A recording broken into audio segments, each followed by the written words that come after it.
Two Bengal. Really nice to see you. Really, you are welcome to Oman, and I hope you'll be more often coming. Dhallywood king Shakib Khan বর্তমানে Oman সফরে রয়েছেন, আর সেখানে তাকে জানানো হয়েছে নজিরবিহীন উষ্ণ অভ্যর্থনা।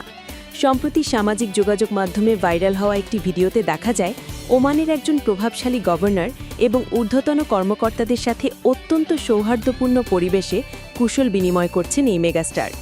ভিডিওতে দেখা যায় ওমানের ঐতিহ্যবাহী পোশাকে সজ্জিত গভর্নর শাকিব খানকে দেখে উচ্ছ্বাস প্রকাশ করেন এবং করমর্দন করে তাকে স্বাগত জানান।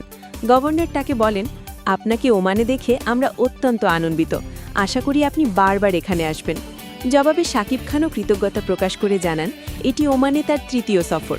এর আগে 5 বছর আগে তিনি একবার ওমান সফর করেছিলেন। ব্ল্যাক ব্লেজারের শাকিবের রাজকীয় উপস্থিতি এবং তার সাবলীল কথাবার্তা উপস্থিত সবার প্রশংসা কুড়ায়। এরপর শাকিব খান এবং ওমানের কর্মকর্তাদের মধ্যে একটি সংক্ষিপ্ত ফটো সেশন অনুষ্ঠিত হয়। বিদেশের মাটিতে শাকিব খানের এমন রাজকীয় সম্মানপ্রাপ্তি গর্বিত করেছে তার অগণিত ভক্তদের। এই সফরের মাধ্যমে আন্তর্জাতিক অঙ্গনের ঢালিউড সুপারস্টারের জনপ্রিয়তা আবারও নতুন করে প্রমাণিত হল।